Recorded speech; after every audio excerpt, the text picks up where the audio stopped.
ધોરણ 11 subject economics chapter number 5 ની અંદર આવક અને ખર્ચના ખ્યાલોની અંદર આપણે લોકો ગયા લેક્ચરની અંદર અસ્થિર ખર્ચ અને સ્થિર ખર્ચ વિશે ચર્ચા કરી હતી.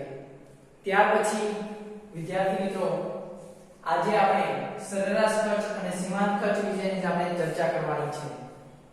સરેરાશ સ્થિર ખર્ચ અને સરેરાશ અસ્થિર ખર્ચ આ વર્ષે આપણા કોર્સની અંદર છે નહીં, એટલે અત્યારે આપણે ચલાવશું નહીં. તો સરેરાશ ખર્ચ એટલે શું અને સીમાંત ખર્ચ એટલે શું, આકૃતિ અને અનુસૂચિ સહિત સમજાવો. 3 ગુણ માટે પૂછાઈ શકે, ખાસ ધ્યાનમાં રાખજો. સીમાંત ખર્ચ, હવે સૌપ્રથમ તો સરેરાશ ખર્ચ. અહીંયા છે સરેરાશ ખર્ચ. સરેરાશ ખર્ચ જ્યારે પૂછાય સૌપ્રથમ તેની વ્યાખ્યા લખવાની. વ્યાખ્યા લખતા તો હવે બધાને આવડવી જ જોઈએ.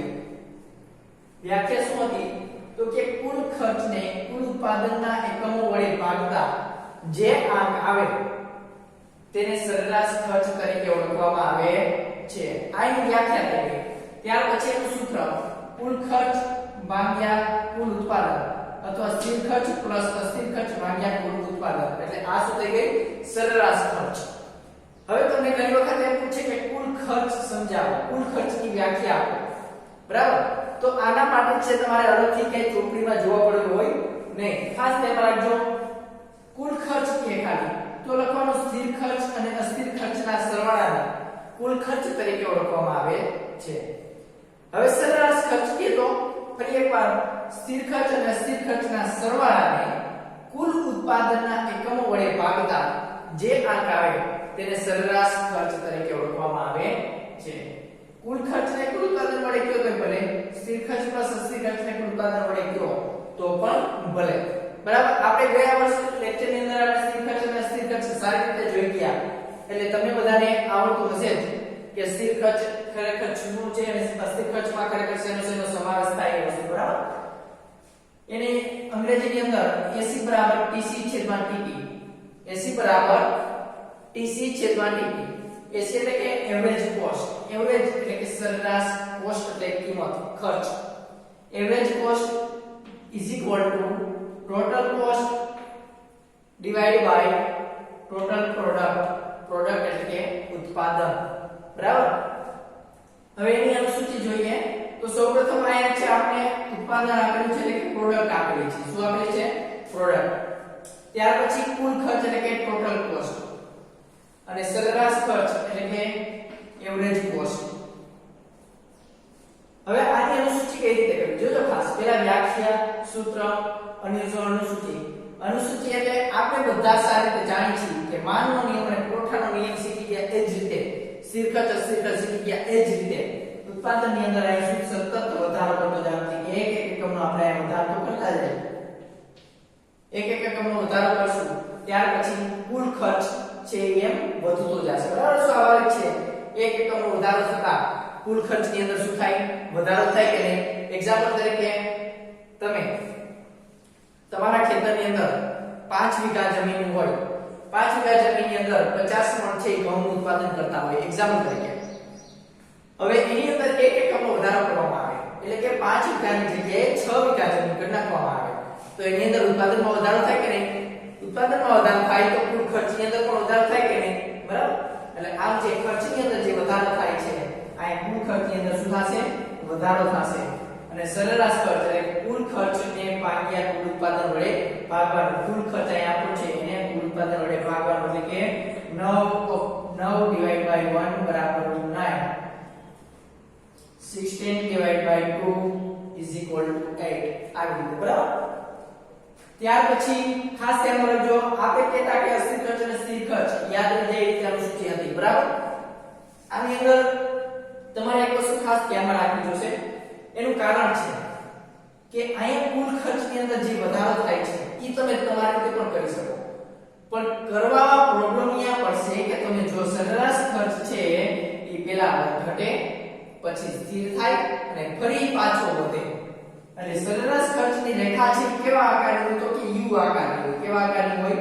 તો યુ આકારની, SQ, બરાબર? SQ ની અંદર પૂછાઈ શકે કે સરેરાશ ખર્ચની રેખા કેવા આકારની હોય તો તમારે લખવું પડે યુ આકારની હોય છે. એની અંદર કુલ ખર્ચની અંદર આ સતત વધારો થાય છે.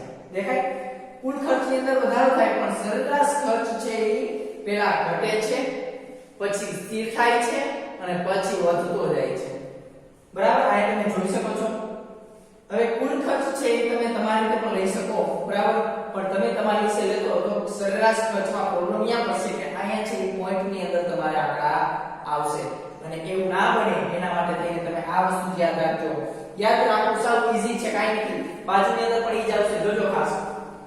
પેલા 9 8 7 7 8 9 10 બસ પૂરું થઈ ગયું.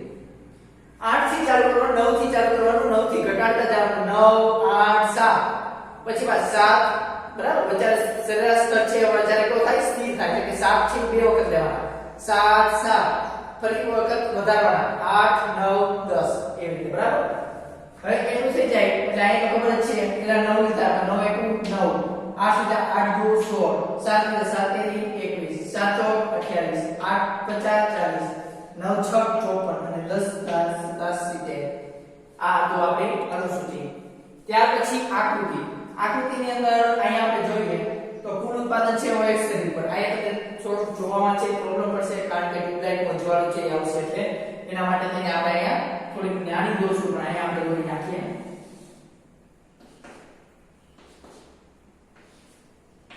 જોજો ખાસ અહીંયા છે આપણે શું દર્શાવ્યું તો કે અહીંયા આપણે ઉત્પાદન દર્શાવશું. દૂરશું દર્શાવશું ઉત્પાદન.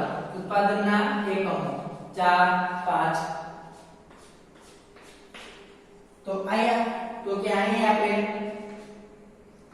6 8 10 અહીંયા આપણે સરેરાશ ખર્ચની રેખા છે તો સરેરાશ ખર્ચની રેખા દર્શાવશું. જોજો ખાસ હવે સરેરાશ ખર્ચ છે પેલા ઘટતો જાય પછી વધતો જાય એટલે કે વધુમાં વધુ ક્યાં સુધી 10 સુધી તો 10 સુધી છે તમારે અહીંયા જવાનું રહેશે. અહીંયા આપણે દર્શાવ્યું સરેરાશ ખર્ચ બરાબર. ઓકે ત્યાર પછી 9 એક કેટલા 9 તો 1 1 9 એટલે ક્યાં આવશે તો કે અહીંયા. પછી 2 8 તો 2 8 3 7 3 7 4 7 5 8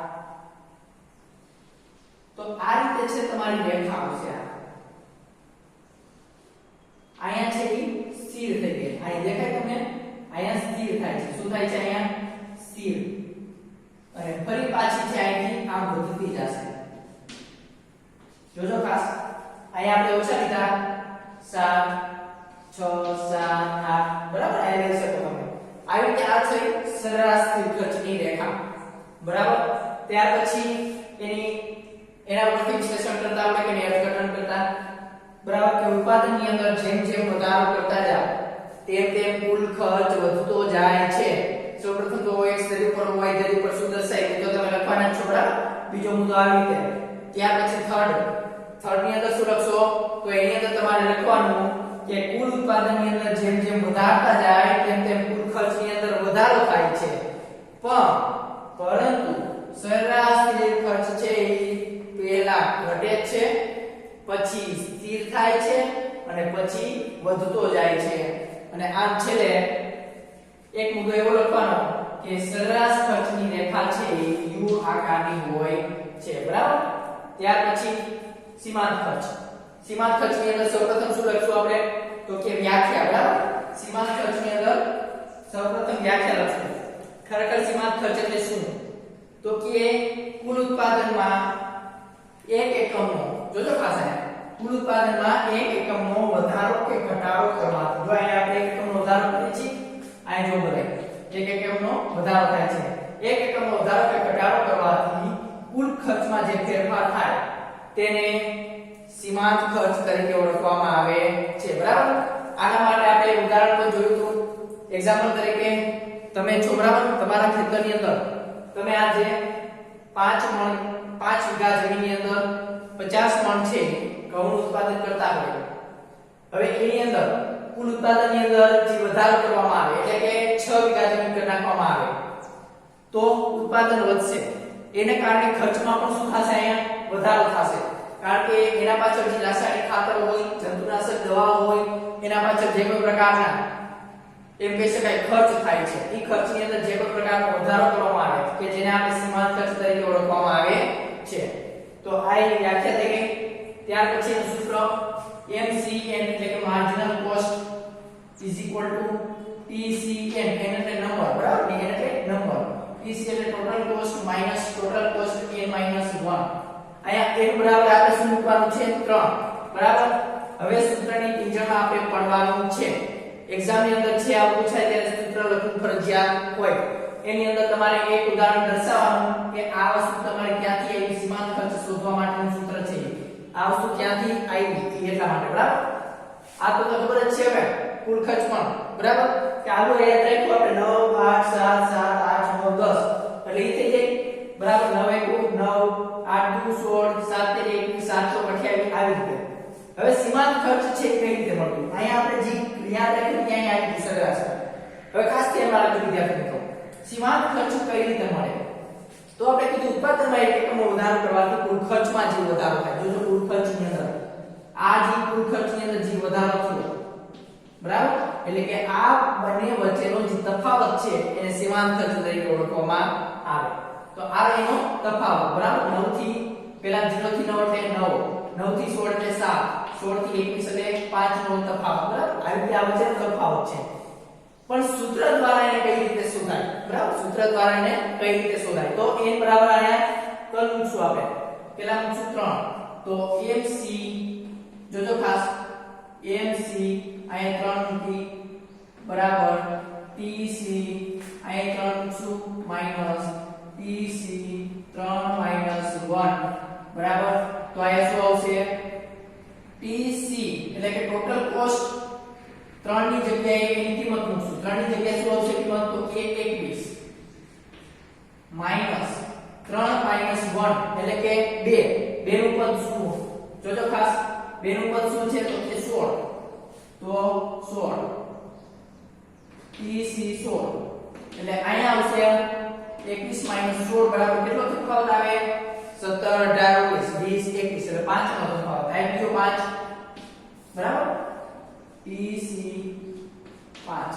તો આ જે ટોટલ કોસ્ટ ની અંદર આ જે વધારો થયો એને આપણે MC તરીકે ઓળખીએ છીએ, બરાબર. આ આવી રીતે છે તમારે સૂત્રની અંદર કિંમત મૂકીને આ દરેક વસ્તુ શોધી શકાય. અહીં m બરાબર 3 લીધા, પછી 4, પછી 5, 6 આવી રીતે બધા જ તમે આંકડા લઈ શકો. પછી આની અંદર કિંમત મૂકવાની 1 એ 9, તો અહીંયા 9, પછી 2 7, તો 2 એ 7, 3 એ 5, 3 એ 5, તો અહીંયા પછી પાછો અહીંથી વધશે 4 એ 7, તો 4 એ 7 એટલે આ જે રેખા લઈ ઈ આવી રીતે આવશે. કેવી રીતે આવશે? આવી રીતે. જોજો ખાસ, આ જે રેખા સીમાંત ખર્ચ EU આકારની વચ્ચે સ્થિર થતી હતી, પણ આ જે રીતે વિશ્લેષણ કરો એ રીતે કરવાનું. પણ વિશ્લેષણ સીમાંત ખર્ચની અંદર શું આવશે કે સીમાંત ખર્ચ છે એ પહેલા ઘટે અને સીધો વધે છે, બરાબર. સાવ ઘટે અને પછી વધે, અને આ રેખા છે એ અહીંથી આમ આવશે, બરાબર. આની અંદર વચ્ચે ક્યાંય સ્થિર થશે નહીં. એટલે ફરીથી એક વખત સીમાંત ખર્ચ હોય કે સરેરાશ ખર્ચ હોય. સરેરાશ ખર્ચ કે તો સરેરાશ ખર્ચ પહેલા ઘટે, વચ્ચે સ્થિર થાય, પછી વધે. સીમાંત ખર્ચ પહેલા ઘટે પછી વધે, બરાબર. આ રીતે આના પછીનો લેક્ચરની અંદર આપણે સરેરાશ ખર્ચ અને સીમાંત ખર્ચ વચ્ચેનો સંબંધ છે તે જોવાનો છે. એટલા માટે કહું છું ખાસ ધ્યાનમાં રાખજો, બરાબર. કારણ કે આના પછીના લેક્ચરની અંદર હું તમને બોર્ડ ઉપર કરાવવાનો નથી, બરાબર. એટલે ખાસ ધ્યાનમાં રાખજો. ફરીથી એક વખત સીમાંત ખર્ચ છે સરેરાશ ખર્ચ કઈ રીતે મેળવ્યો, સીમાંત ખર્ચ કઈ રીતે મેળવ્યો. સરેરાશ ખર્ચ છે કુલ સ્થિર ખર્ચ અને અસ્થિર ખર્ચનો જે સરવાળો હોય, એટલે કુલ ખર્ચને કુલ ઉત્પાદન વડે ભાગવાનો, એટલે આ તો મળી જાય, બરાબર. પછી આની અંદર છે સૂત્રની અંદર કિંમત મૂકવાની. આ એક્ઝામ્પલ તરીકે તમારે લખવું પડશે એક ઉદાહરણ, બરાબર. પણ તમે તો અહીંયા આવડે છે આપણને તફાવત લેતા બધાનો તફાવત અહીંયા લખો. હવે એક વસ્તુ ખાસ યાદ રાખજો, સરેરાશ ખર્ચ છે કે હંમેશા ઘટે, સ્થિર થાય અને પછી વધે. સીમાંત ખર્ચ છે એ પહેલા ઘટે અને પછી સીધો વધશે એટલે આવું શું થશે તો આવું થાય એનું કારણ એ કે કુલ ખર્ચની અંદર જે વધારો થાય છે એ વધારો છે એ થોડો વધારે થશે બરાબર આવું કહી શકાય હવે ખાસ ધ્યાન રાખજો સરેરાશ ખર્ચ છે એના કરતા સીમાંત ખર્ચ છે પેલા વધારે ઘટશે પછી વધારે વધશે બરાબર એટલા ભલે આની અંદર કઈ ધ્યાનમાં લેવા નથી કેટલો ઘટે કેટલો આની અંદર ધ્યાનમાં લેવાનું આવતા લેક્ચરની અંદર આપણે એના વચ્ચેના સંબંધની અંદર જોવાનું છે આપણે તો ખાલી અત્યારે અહીંયા છે આટલું ઇનફ છે 3 ગુણ્યા બરાબર ખૂબ સરસ આભાર